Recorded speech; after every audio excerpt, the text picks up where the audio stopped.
So एक गोष्ट मी तुम्हाला इथं क्लिअर करू इच्छिते की आपल्याकडे शिवायला येणारे क्लायंट आहेत ते नवीन असो जुने असो 95% टू 96% आपले क्लायंट अंगावरती माप घेऊन ब्लाऊज शिवा म्हणतात. अशी त्यांची किरकिर चालू होते, अक्षरशः किरकिरच म्हणेल मी, कारण हा अनुभव मला वारंवार येत असतो. नमस्कार माझ्या गोड ताईंनो, कशा आहात सगळ्या? मी सरिताने खूप मनापासून स्वागत आहे तुम्हाला सगळ्यांचं पुन्हा एकदा आपल्या एका नवीन व्हिडिओमध्ये.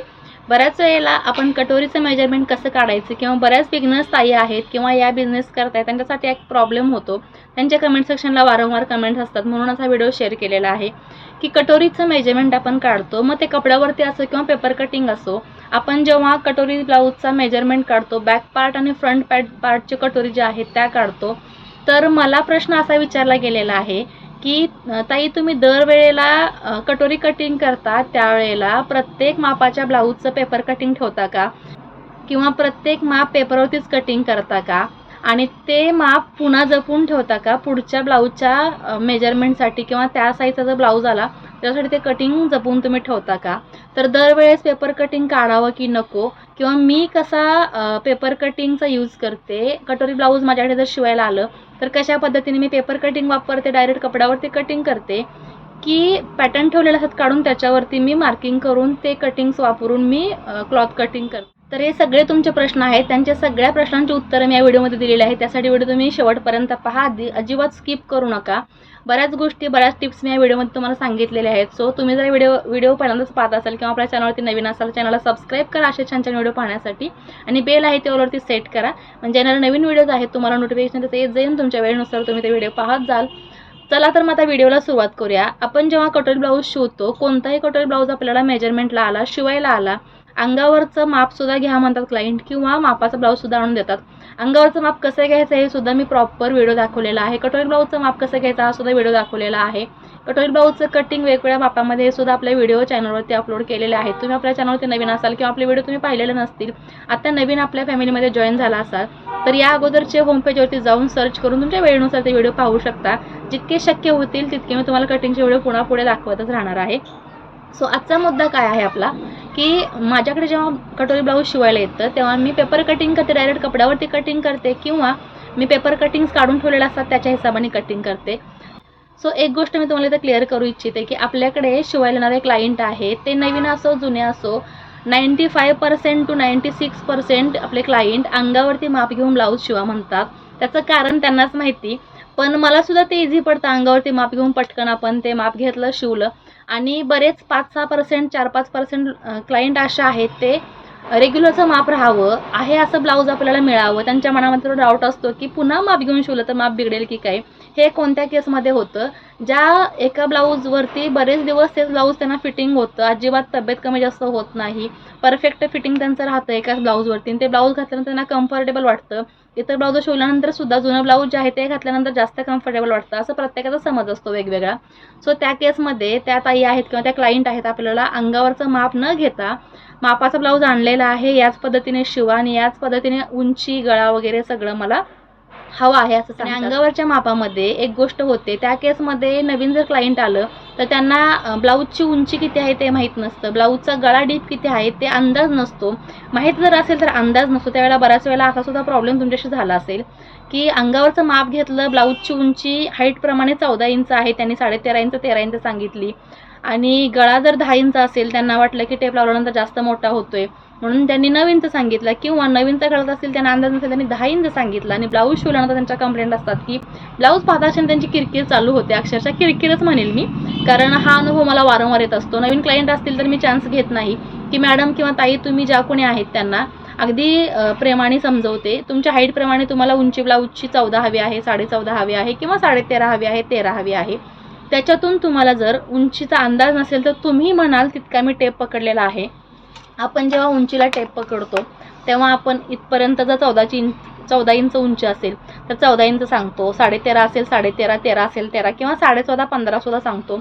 कधी कधी या केसमध्ये अंदाज न येता आपण 14 म्हटलं तर क्लायंट 15-16 उंची घ्या म्हणतं, पण त्यावेळेला आपल्याला सुद्धा ह्या गोष्टी लक्षात आल्या पाहिजेत की ब्लाऊजची हाईट किती घ्यावी, कशी घ्यावी. ब्लाऊजची हाईट घेताना क्लायंट तुमच्यासमोर जे उभा आहे अंगावरती मेजरमेंट घेण्यासाठी, त्यांची उंची किती आहे, त्यांची तब्येत कशी आहे, त्यांची बॉडी लँग्वेज कशी आहे, सगळं तुमच्या लक्षात आलं पाहिजे. त्यावेळेला तुम्हाला सुद्धा त्याचा अंदाज घेता येतो की माझ्या इतपत उंची असेल तर 14.5 इंच 14 इंच ब्लाऊजची उंची हवीच आहे. एखाद्याला 15 इंच लागत असेल तरी सुद्धा इनफ आहे 15 इंच. पण 15.5 जात असेल तर तुम्ही त्यांना सांगू शकता की 15.5 इंच तुम्ही जर उंची घेतलात तर पाठीमागून ब्लाऊज तुमचा बरोबर बसेल, पण पुढून तुमचा ब्लाऊज पोटावरती जर असेल, पोटाचा घेर त्या क्लायंटला असेल तर वरती गुंडाळू शकतो किंवा वरती येऊ शकतो तो, सो तिथे गोळा होईल. तर हे तुम्हाला तिथे त्यांना कन्व्हिन्स करायचं असतं. ह्या गोष्टी सगळ्या कन्फर्म केल्यानंतर तुम्हाला अंगावरती माप घ्यायचं असतं. अंगावरती माप घेतल्यानंतर आपल्याला लुझिंग किती द्यायचं आहे काय हे सगळं आपल्याला गोष्टी आल्या पाहिजे. त्यासाठी आपला प्रॉपर मी माझ्या कारागीरच्या अंगावरती माप घेऊन व्हिडिओ अपलोड केलेला आहे. ब्लाऊजचं अंगावरती माप कसं घ्यावं, त्याच्यामध्ये लुझिंग किती द्यावं किंवा सगळ्या ह्या गोष्टी इन डिटेल त्याच्यात सांगितलेल्या आहेत. तुम्ही तो व्हिडिओ नक्कीच पाहू शकता. एक रिसेंटलीच 2 महिन्याच्या अगोदर अपलोड झालेला तो व्हिडिओ आहे. सो हे झालं तुम्हाला अंगावरती माप घेताना. आता आपण ब्लाऊजवरती जरी माप घेतलं तरी सुद्धा त्याचं मार्जिन सोडायचं की नाही, तर ब्लाऊजवरती ॲज इट इज मार्जिन आहे तेवढं तुम्ही ठेवू शकता. ब्लाऊज जर लूज पडला असेल वापरून तर थोडंफार मार्जिन तुम्ही अर्धा इंच पाव इंच कमी करू शकता फिटिंग करताना. आता आपल्याला प्रश्न कुठला येतोय किंवा आपला जो मुद्दा आहे तो कुठला आहे की कटोरी ब्लाऊज कटिंग करताना ह्याची पुढची स्टेज जी आहे, जी कटोरी ब्लाऊज कटिंग करताना डायरेक्ट कपड्यावरती करता की पेपरवरती कटिंग करता. तर मी जिथे शिकले, जिथे माझं फॅशन डिझायनिंगचं झालं, जेव्हा मी क्लासेस केले, जेव्हा या सगळ्या गोष्टी झाल्या, तेव्हा पेपर कटिंग हा प्रकार त्या मॅडम मला सांगायचेच नव्हत्या. ॲक्च्युली माझा जो क्लास आहे तो गोव्यात झाला होता. त्याच्यावरती तुम्हाला जर हवा असेल तर इन डिटेल व्हिडिओ मी नक्कीच तुमच्यासोबत शेअर करेल, त्याची मला कमेंट सेक्शनला कमेंट करा. सो मी जेव्हा क्लासेस केले तेव्हा डायरेक्ट कपड्यावरती शिकवत होते आमच्या मॅडम. त्याच्यामुळे डायरेक्ट कपड्यावरती मला सुद्धा सवय झालेली आहे. पेपर कटिंग करायचं वेगळं, पुन्हा कपड्यावरती करायचं, त्याच्यात वेळ सुद्धा जातो असं मला वाटतं. थोडंसं हेडिक होतं. पण तुम्ही जर नवीन असाल या व्यवसायामध्ये, ह्या गोष्टी तर तुम्हाला माहिती नसेल तर सुरुवातीला तुम्ही पेपर कटिंग जरी घेतलात तरीही चालेल. आता माझ्याकडे जेव्हा मी क्लासेस घेत होती, जेव्हा माझ्या शॉपमध्ये मी सुरुवातीला क्लासेस घ्यायची, घरून क्लासेस घ्यायची. आता 5-6 वर्ष मी क्लासेस घेत नाही. त्याचं कारण वेगळंच आहे, कारण खूप साऱ्या या बिझी शेड्यूलमध्ये कामाच्या लोडमध्ये मला क्लासेस घेणं होत नाही आणि मग ते काम रेंगाळत राहतं, पटपट पुढे सरकत नाही. त्यासाठी मी क्लासेस बंद केलेले आहेत. बऱ्याच ताई मला विचारतात की ऑनलाईन क्लासेस घेता का, तर सध्या तरी घेत नाही. जेव्हा कधी ऑनलाईन क्लासेस घ्यायचा विचार होईल तेव्हा नक्कीच मी तुमच्यासोबत ते शेअर करेन. आता मापं अंगावरती घेतल्यानंतर आपण जेव्हा बॅक साईड काढतो ब्लाऊजच्या, डायरेक्ट कपड्यावरती मी जसं म्हटलं कटिंग करते, तर डायरेक्ट तुम्ही अस्तरवरती कटिंग करू शकता. आपले खूप सारे व्हिडिओ आहेत डायरेक्ट कपड्यावरती कटिंग कसं करायचं. अगदी 4 टक्स असो, कटोरी असो, प्रिन्सेस कट असो किंवा इतर कोणत्याही गोष्टी असतील तर डायरेक्ट मी कपड्यावरती कटिंग करून तुम्हाला दाखवलेलं आहे. तर तुमच्या लक्षात सुद्धा आलं असेल की मी पेपर कटिंग जास्त वापरत नाही. आता कटोरी ब्लाऊज जेव्हा आपल्याला कटिंग करायचं आहे त्यावेळेला बघा, मी बेसिकशे असे काही कटिंग करून ठेवलेले असतात जे मी ब्लाऊजच्या मापावरती ॲडजस्ट करत असते. आता मला जर 36 साईजचा ब्लाऊज शिवायचा असेल तरी हा 34, 36 आणि 38 साईजसाठी हा मी कटिंग वापरू शकते. ह्याच्यामध्ये काय काय कमी जास्त करायचं आता मला हे आयडिया आलेली आहे. तुम्हाला सुद्धा या गोष्टी कळाव्या त्यासाठीचा व्हिडिओ आहे. तर सगळ्यात अगोदर आपल्याला काय करायचं आहे, पाठीमागच्या भागाला, पाठीमागचा ब्लाऊजचा जो माप आहे त्याच्यावरती आपल्याला बॅक पार्ट काढून घ्यायचा आहे. तर तो बॅक पार्ट कसा काढायचा ते सुद्धा मी तुम्हाला याच्यामध्ये दाखवते की बॅक पार्ट काढल्यानंतर हे जे कटिंग्स आहेत वेगवेगळ्या साईजचे ते कसे ॲडजस्ट करायचे. हे यूज करता तुम्हाला आले की तुम्हाला कटोरी ब्लाऊज शिवताना किंवा कटोरी काढताना अजिबात प्रॉब्लेम येणार नाही. चला तर मग आता सगळ्यात अगोदर हे समजून घेण्या अगोदर किंवा हे कसे कटिंग करायचे, कसे ॲडजस्ट करायचे हे लक्षात येण्या अगोदर किंवा हे लक्षात तुमच्या येणार नाही जोपर्यंत मी तुम्हाला पाठीमागचा भाग काढल्यानंतर त्याच्यावर ॲडजस्ट कसं करायचं ते सांगत नाही. चला मग आता पाठीमागचा भाग डायरेक्ट कपड्यावरती म्हणजेच मी अस्तरच्या कपड्यावरती तुम्हाला दाखवणार आहे. कारण सगळ्यात अगोदर आपण मेन फॅब्रिक कटिंग करत नाही. अस्तरचा ब्लाऊज असेल तर अस्तर कटिंग करतो. सो अस्तरवरती मी आपण एका मापाचा, तुम्हाला लक्षात यावं म्हणून एक्झाम्पल एका मापाचं मी बॅक पार्ट कटिंग करून दाखवणार आहे. तर हा आपण डबल कपडा घेतलेला आहे अस्तरसाठीचा. ह्याच्यावरती मी तुम्हाला पाठीमागचा पार्ट कसा कटिंग करायचा हे दाखवणार आहे. तर आपण एक साधारणतः माप तुम्हाला मी एक सांगते, त्या हिशोबाने आपल्याला हे कटिंग करायचं आहे. तर 36 इंच आपण छाती घेणार आहोत. इथे आपल्याला 30 इंच कंबर येणार आहे. आपली शोल्डर जे आहे ते 5.5 इंच आणि मुंडा आहे तो 6 इंच येणार आहे. ह्याच्यामध्ये पुढचा गळा आहे तो 6.5 इंच येणार आहे. पाठीमागचा गळा आहे ते 10 इंच येणार आहे. हे तुम्हाला मी माप कटिंग करून दाखवणार आहे. ही 4 माप मी का घेतलेली आहेत, कारण आपल्याला ते स्लीव्ज आहे ती कटिंग करायची नाही, फक्त आपल्याला बॅक साईडचा बॉडी पार्ट आहे तो कटिंग करायचा आहे. त्यासाठी आपल्याला एकंदरीत हे माप लागणार आहे. आता 36चा चौथा भाग किती येतो, तर 9 इंच येतो. 36चा चौथा भाग कसा काढाल, तर हे पहा 36 इंचावरती आपल्याला हा टेप पकडायचा आहे आणि ह्याचा चौथा भाग काढायचा आहे. म्हणजे इथे आला 18 इंच, 18च्या निम्मा आपल्याला येणार आहे. पुन्हा हे पहा 9 इंच येणार आहे. आता आपल्याला 9 इंचाची घडी घ्यायची आहे प्लस आपल्याला जे मार्जिंग आहे ते. तर सगळ्यात अगोदर कपडा अनइवन असेल किंवा वर खाली असेल तर तुम्हाला ही अशी पट्टीने रेष ओढून घ्यायची आहे. शक्यतो कटिंग करताना पट्टीचा यूज करा जेणेकरून तुम्हाला परफेक्ट मेजरमेंट मिळेल. आता ब्लाऊजची उंची किती आहे तर आपल्याला इथे ब्लाऊजची उंची तयार 14 घ्यायची आहे, जी की मी इथे घेतली नव्हती. 14 इंच ब्लाऊजची उंची असेल तर हे बघा 14 इंच आपल्याला इथे एक मार्किंग करायचं आहे आणि 1 इंच पुन्हा आपल्याला वरती मार्किंग करायचं, म्हणजे टोटल किती 15 इंचाचं आपल्याला हे मार्किंग करायचं आहे. 15 इंच मार्किंग इथे झालं. अर्धा इंच आपल्याला वरती शोल्डर शिवून जाणार आहे आणि अर्धा इंच कमरेकडचा भाग इथे शिवून जाणार आहे. सो 1 इंच वाढून घेतलेले जे मार्जिंग आहे ते आपलं पुन्हा मायनस होणार आहे. त्यानंतर पुन्हा आपल्याला इथे 15 इंचावरती एक मार्किंग करायचं आहे. हे 2 मार्किंग इथे झाले 15 इंचावरती. आता आपल्याला शोल्डर काढायचे आहे 5.5 इंच. तर 5.5 इंचावरती इथे मार्किंग करते. हे पहा 5.5 इंचावरती हे मार्किंग झालं म्हणजे आपल्या ब्लाऊजची शोल्डर आहे पूर्ण ती 11 इंच आहे. 11च्या निम्मा आपल्याला 5.5 इंच घ्यायचा आहे. तिथून पुढे मुंडा किती घ्यायचा आहे तर 6 इंच घ्यायचा आहे. हा आपला मुंडा झाला 6 इंच. 6 इंच मुंडा काय घ्यायचा, कारण 5.5 सुद्धा तुम्ही घेऊ शकता पण मुंड्यामध्ये ब्लाऊज पुढे मागे खेचू नये म्हणून आपल्याला इथे 6 इंच घ्यायचा आहे. 6च्या ठिकाणी तुम्हाला जर दंड छोटे असतील, फॅटी दंड नसतील क्लायंटचे तर तुम्हाला 5.5-6 इंच घेतला तरीही चालेल, पण 5.5 to 5.5 घेऊ नका. ह्याचं सुद्धा कारण तुम्हाला मी सांगते. पुढे मागे जाऊन 2-3 वर्षांनी ब्लाऊज जर तुम्हाला घट्ट झालं तर ते ब्लाऊज जरी एक टिप काढली तर प्रॉपर ब्लाऊज फिटिंगला बसतं, कुठेही ब्लाऊजची गडबड होत नाही, मुंडा घट्ट होत नाही.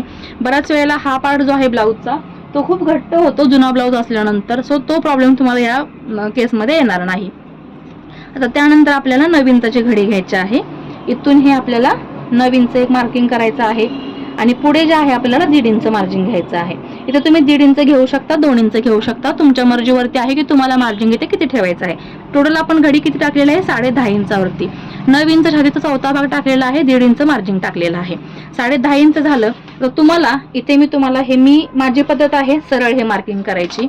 इथे तुम्हाला जर प्रॉब्लेम होत असेल तर तुम्ही कंबर आपली किती आहे 30 इंच, 30चा चौथा भाग किती होतो 7.5 इंच होतो. 1 इंच टक्स गेली आणि 1.5 इंच मार्जिंग आलं म्हणजे आपल्याला हे 1.5 इंच आणि कमरेच्या टक्स 1 इंच आणि 1.5 इंच मार्जिन पकडलं की बरोबर हे 10 इंचच येतं. म्हणजे इक्वल काय झालं, इकडून तुम्ही सरळ रेष घेतली काय आणि हे इथून मेजरमेंट करून घेतलं काय. म्हणजे माझी पद्धत खूप सोपी आहे जेणेकरून नवीन शिकणाऱ्या ताई आहेत किंवा ग्रामीण भागामध्ये ज्या ताई आहेत त्यांना हे लक्षात यावं, त्यासाठी ह्या गोष्टी मी सांगत असते खूप साध्या पद्धतीने आणि खूप सोप्या करून. आता हे झालं तुमचं. आपण कमरेचा चौथा भाग घेतला प्लस 1 इंच घेतलं प्लस 1.5 इंच मार्जिन घेतलं तरी सुद्धा आपल्याला इतकाच पार्ट आहे मार्किंगचा तो मिळालेला आहे. हे झालं तुमचं मेन कमरेचा जो मार्किंग आहे तो. कंबर आणि छातीचा मार्जिन जो आहे तो आपल्याला या भागामध्ये मिळालेला आहे 1.5 इंचाचा. त्यानंतर तुम्हाला काय करायचं आहे, आता बघा शोल्डर जिथं टाकलेले आहे तिथे तुम्हाला मुंड्याचा घेर द्यायचा आहे. आता डीप गळा आहे, गळा कितीचा आहे 10 इंचाचा गळा आहे. तर 10 इंचाच्या गळ्यासाठी तुम्हाला इथे 1 इंच जरी दिला तिथलं मार्जिन तरीही चालेल, तर मी ते 1.25 इंच देते. किंवा तुम्हाला जर जास्त इथे गळा पसरट करायचा असेल तर 1 इंच पण देऊ शकता. पण 1 इंच इथे मार्जिन दिल्यानंतर कधी कधी मुंड्यामध्ये खेचलं जातं ब्लाऊज पाठीमागच्या साईडने हात पुढे केल्यानंतर, म्हणून मी ते 1.25 इंचाचं मार्जिन देत आहे.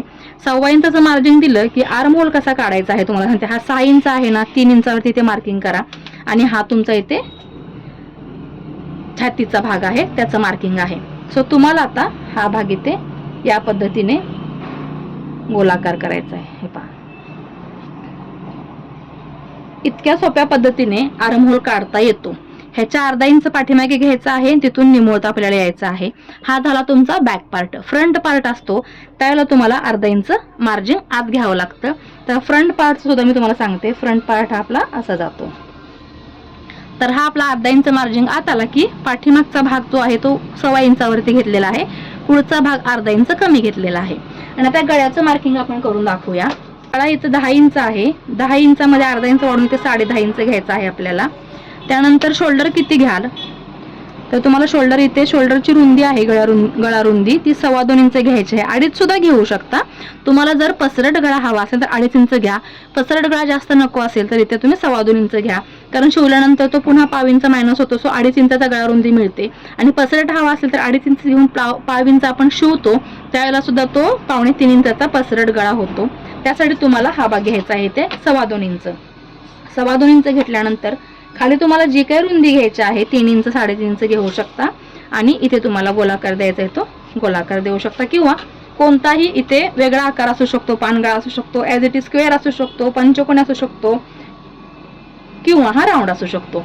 आता मेन पार्ट तर आपला काय आहे, कटोरीचा पाठीमागचा भाग ब्लाऊजचा कापल्यानंतर कटोरी ह्याच्यामध्ये कशी ॲडजस्ट करायची ती. आता हा बॅक पार्ट आपला झाला.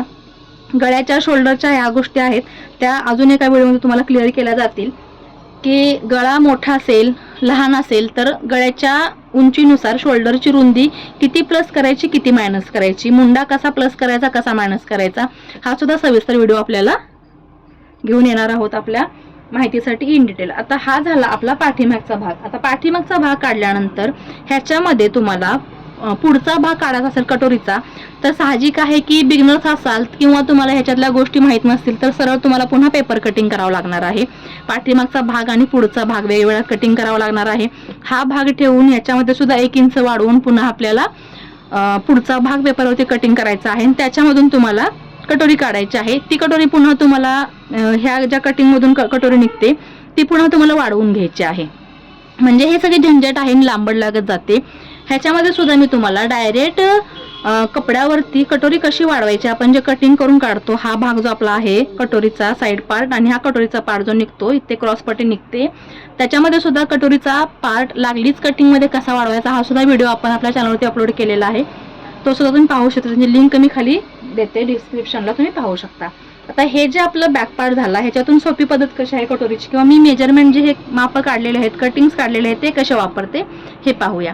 आता हे जे माझं माप आहे ते एक्सेलमध्ये जातं म्हणजे ह्याची उंची मी कितपत ॲडजस्ट करू शकते बघा. 12 इंचाला सुद्धा ही उंची मी ॲडजस्ट करू शकते, 13 इंचालाही करू शकते आणि 14 इंचालाही करू शकते. ह्याच्यात 15 इंच जरी उंची असेल तरी मी ॲडजस्ट करू शकते कारण आता ते माझ्या प्रॅक्टिसमुळे सगळ्या गोष्टी मला शक्य होतात. आता बघा आपल्याला इथे घ्यायचं आहे हे परफेक्ट पॉईंटमध्ये. आता या केसमध्ये आपल्याला ते पावींचं राहत आहे. तुमचा जर गळा रुंद असेल तर 2.25 इंचाच्या ठिकाणी आपण 2.5 इंच घेतलेले आहे तिथे बरोबर तुम्हाला ही शोल्डर आहे तशी मिळणार आहे. पण या केसमध्ये बघा इकडे आपल्याला या पद्धतीने जर ठेवलं मॅच करून तर हा पार्ट पूर्ण 1/2 इंच आतमध्ये घेतलेला आहे कटिंगमध्येच. म्हणजे मला हे जर ठेवून कटिंग्स ठेवून हे जर पॅटर्न ठेवून मी जर कटिंग केलं तर मला 1/2 इंच पुढचा भाग आहे आर्म होलचा तो कटिंग करायला लागत नाही. हे तुमच्या लक्षात आलं. आता ब्लाऊजची उंची आपली जी आहे त्या हिशोबाने तुम्हाला मी सांगतेय. इथे जे 5 इंच वाढलेलं आहे ते तुम्हाला मी सांगितलेलं आहे. तुम्हाला जर हे कव्हर करायचं असेल तर ते सुद्धा सांगते कसं करायचं. आता हा पार्ट आपला झाला आणि इथे आपल्याला साधारणतः हा पार्ट आपल्याला मिळतो क्रॉस पट्टीचा आणि इथे आपल्याला ही कटोरी मिळते. हे पहा ही कटोरी मिळते. आता ही कटोरी याच्यावरती ठेवायची गरज लागणार नाही. आता ही 39 साईजची कटोरीची साईज आहे. ह्याच्यात 36, 37, 34 ह्या गोष्टी सुद्धा आपण मॅनेज करू शकतो ॲडजस्टमेंट केल्यानंतर. त्या कशा करायच्या तर ही आहे 19 छातीसाठी म्हणजे 38 साठी. तुम्हाला 36 साठी हवे असेल ही 1/2 इंच तुम्ही आत घेऊ शकता. 34 साठी हवे असेल पुन्हा 1/2 इंच आत घेऊ शकता. तर ह्या पद्धतीने तुम्ही लेंथ आणि ह्या साईडची जी रुंदी आहे ती कमी करू शकता. ह्या प्रॅक्टिसमुळे गोष्टी शक्य होतात. आता हे तरी आपल्याला ह्या मेन बॅक पार्टवरती ठेवायची गरज लागणार नाही. बॅक पार्टचे आपल्याला काय चेक करायचं आहे तर हा भाग चेक केल्यानंतर आपल्याला काय करायचं आहे बघा. पुढे तरी आपला ॲज इट इज हा भाग येतोय. इथून जो भाग राहतोय तो मोजायचा आहे किती आहे तो उंचीमध्ये. हे पहा 3.5 इंच राहतोय आपला भाग. तर आपल्याला हा पॅटर्न ठेवून जेव्हा कटिंग करतो आपण त्यावेळेला इथे 1 इंच वाढवून घ्यायचा आहे. हा जो पार्ट आहे तो आपल्याला 1 इंच इथे वाढवून घ्यायचा आहे. हा 1 इंच का वाढवायचा आहे कारण 1/2 इंच इथे शिवून जाणार आहे वरच्या बाजूला शोल्डरला. 1/2 इंच इथे शिवून जाणार आहे आपल्याला क्रॉसपट्टी जोडताना कारण क्रॉसपट्टी इथे सुद्धा 5 इंच आपण जोडतो आणि खालच्या बाजूला सुद्धा 5 इंच जोडतो. सो हा पार्ट आहे तो कमी पडू नये त्यासाठी आपल्याला इथे 1 इंच वाढवून घ्यायचा आहे जे की आपण बॅक पार्टमध्येच ॲडजस्ट करत आहे. तुम्ही जर वेगळं काढत असाल तर पाठीमागच्या भागापेक्षा पुढचा भाग तुमचा 1 इंच तसाही वाढ असतो. सो तुम्हाला इथे ते मॅनेज होतं. तर इथे बघा आता हे ठेवल्यानंतर मार्जिंग आपल्याला इथे परफेक्ट आलेला आहे. साईड मार्जिंग वाढवायची गरज लागणार नाही. फक्त आपल्याला काय वाढवायचं आहे खालचा भाग आहे तो 1 इंच सॉरी आपल्याला 1 इंच वाढवायचा आहे 1/2 इंच नाही कारण 1/2 इंच इथे जाणार आहे 5 इंच पट्टीला या बाजूला 5 इंच पट्टीला या बाजूला. सो 1/2 इंच इथे आटणार आहे. तर 1 इंच आपलं मार्जिन हे आटणार आहे ते आपल्याला वाढवून घ्यायचं आहे. त्यानंतर आपला जो हा पार्ट आहे तो सुद्धा असाच राहणार आहे. हा पहा मुंड्याचा इकडे आणि हा जो 1/2 इंचचा आपला आतला घेर आहे तो सुद्धा इथे परफेक्ट येत आहे. तो तुम्हाला इथे कटिंगच्या वेळेला इथे हे बघा लक्षात येत आहे. एक सूत इकडे तिकडे होतं ते आपण ॲडजस्ट करू शकतो. सो हे कटोरीचं माप जर तुम्ही काढून ठेवलं किंवा ह्याच्यामध्ये आता मी 3 ते 4 माप ॲडजस्ट करते, हे तुम्हाला सुद्धा येईन हळूहळू तुम्ही जर त्या गोष्टी शिकत गेलात तर या पद्धतीने मी आता दुसरा जर पार्ट काढायचं म्हटलं तर कसा काढते या बाजून तुम्हाला दाखवते.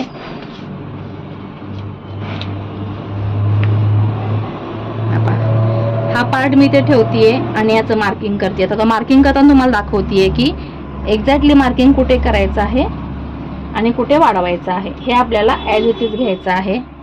हे सुद्धा आपल्याला ॲज इट इज घ्यायचं आहे.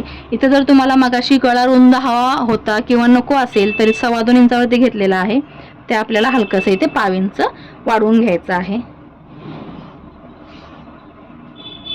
त्यानंतर आपल्याला ह्याच्या खाली 1 इंच वाढवायचं आहे. सो इथे 1 इंच हा पार्ट मी वाढवून घेतलेला आहे. आता कटोरी ठेवताना सुद्धा बघा कटोरीचा हा पार्ट नेहमी जास्त असतो 1 इंच. तो सुद्धा का जास्त असतो, शिवताना तो बरोबर होतो, हे सुद्धा आपल्या व्हिडिओमध्ये इन डिटेल सांगितलेलं आहे. तुम्ही आपल्या होम पेजला जाऊन खूप सारे व्हिडिओ आहेत कटोरीच्या ब्लाऊजसाठी, ते तुम्ही पाहू शकता. आता आपल्याला ही कटोरी ठेवायची आहे. कटोरी ठेवताना सरळ तिरकी काही ठेवायची गरज नाही आहे, अशी ठेवलात तरीही चालेल. आता बघा इकडे ठेवा, अशी ठेवा, अशी ठेवा, तुम्ही कशीही कटोरी ठेवू शकता ॲडजस्ट करून. हे पहा मी तुम्हाला इथे ठेवून दाखवते म्हणजे खालच्या भागाला आपल्याला क्रॉसपट्टी काढायची आहे ते लक्षात येईल. तर ही आपली कटोरी झाली. 36 साठी आपण काढत आहोत. ऑलरेडी मेजर करून ही कटोरी काढलेली आहे तर याच्यामध्ये तुम्हाला काहीही वाढवायची गरज नाही. मोठी साईज असेल 39 तर तुम्हाला इथे अर्धा इंच वाढवावी लागेल, पण ते इथं सांगत नाही कारण 39 साईज इथे लिहिलेलं आहे, मी माझ्या लक्षात राहावं म्हणून. तर तुम्हाला 3 साईजच्या कटोरी काढता येतात. ही झाली आपली कटोरी मेन. आता इथे तुम्हाला क्रॉसपट्टी काढायची आहे तर क्रॉसपट्टी काढताना आपण इथे किती घेतो 3.5 इंच घेतो, इकडे किती घेतो 2.5 इंच घेतो. तर या पद्धतीने आपल्याला इथे क्रॉसपट्टी काढायची 2.5 ला 2.5 आणि इकडे क्रॉस मार्किंग घ्यायचं आहे. हे पहा आणि याची रुंदी किती राहील तर आपण जी 10 इंच घेतलेली आहे 9.5-10 इंच याची रुंदी राहील. हे पहा या पद्धतीने तुम्ही ही याची रुंदी काढू शकता. म्हणजे हे 3 पार्ट तुम्ही या मापाने जरी काढले, कटिंग जेव्हा तुम्ही करून ठेवता कटोरीचं त्या मापाने जरी तुम्ही 3 पार्ट काढले तरी सुद्धा काही प्रॉब्लेम येणार नाही. कारण आपण जेव्हा ही कटोरी जोडणार आहे तेव्हा या पद्धतीने जोडणार आहे. मधला जो आहे 2.25 इंचाची टक्स घेणार आहे. थोडी उंच वाटली उंच इथे घेऊ शकता. तुमची कटोरी इथे धरली जाणार आहे टक्ससाठीची. आणि हा जो भाग आहे तो बरोबर इथे मॅच होतो. आपण इथे जो 1 इंच राहायला म्हणतो तो इथे 1 इंच आपला वाढलेला आहे. सो हा सुद्धा ॲडजस्ट होतो. ॲडजस्ट होत नसेल तर या पद्धतीने हलकंसं तुम्ही खाली वाढवू शकता. अर्धा इंचला थोडंसं कमी आणि 1.5 इंचला थोडंसं जास्त. या पद्धतीने बघा 1.5 इंच इकडे 1.5 इंच तिकडे. तुम्हाला जर इथे वाटत असेल की कपडा जास्त धरला जाईल आणि कमी पडेल त्यासाठी, कारण इकडे 1.5 इंच इथून जाणार आहे 1.5 इंच इथून जाणार आहे शिलाईसाठी. सो हा भाग आहे किंवा ह्या कटोरीचा पार्ट आहे. कटोरीचे पेपर कटिंग ठेवून एकाच पेपर कटिंगवरती तुम्हाला जर मेजरमेंट ॲडजस्ट करायचे असतील तर तुम्ही या पद्धतीने मेजरमेंट नक्कीच ॲडजस्ट करू. आपण पाहिलेला आहे पाठीमागचा पार्ट कपड्यावरती कटिंग केल्यानंतर सुद्धा कटोरी पेपर कटिंग न करता आपण जे ठेवलेले कटोरीचे पॅटर्न आहेत त्याच्यावरती ॲडजस्टमेंट करून आपण कटोरीचा पार्ट, साईड पार्ट आणि क्रॉसपट्टी पार्ट कसा काढू शकतो हे आपण या कपड्यावरती एक्झाम्पल पाहिलेला आहे. तर हे 3 पीस जे आहेत कटोरीचा पार्ट आहे, साईडचा पार्ट आहे आणि हा क्रॉसपट्टीचा पार्ट आहे, तो ॲज इट इज आपल्या या ब्लाऊजच्या मेजरमेंटला मॅच होतो. 36, 38, 39 की आता आपण हा 36 काढलेला आहे म्हणून 36 म्हणते.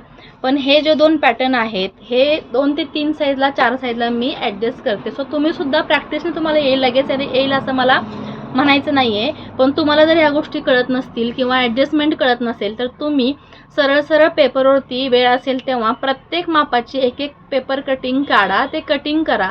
त्याच्यामध्ये कितपत वाढवायचं आहे कितपत मायनस करायचं आहे तुमच्या लक्षात यावं. त्यासाठी तो प्रॉपर पॅटर्न आहे, पेपर कटिंग्स आहेत या पद्धतीचे, ते कटिंग करून ठेवा. आणि जेव्हा तुम्हाला त्या मापाचे ब्लाऊज येतील त्या वेळेला त्या ब्लाऊज कटिंग करताना तुम्हाला प्रॉब्लेम होणार नाही. सो तुम्हाला हा व्हिडिओ आवडला असेल किंवा तुमच्या गोष्टी लक्षात आल्या असतील तर जास्तीत जास्त शेअर करा, व्हिडिओला एक लाईक करा. अजूनही तुमच्याकडे कमेंट सेक्शनला कमेंट करण्यासाठी काही डाऊट असेल तर कमेंट करा. कमेंट सेक्शनला मी नक्कीच तुमचा डाऊट क्लिअर करेन. आणि आपल्या चॅनलवरती नवीन असाल तर असेच छान छान इंटरेस्टिंग व्हिडिओ पाहण्यासाठी चॅनलला सबस्क्राईब करा. पुन्हा भेटू अशाच एका नवीन आणि इंटरेस्टिंग व्हिडिओमध्ये. Bye bye.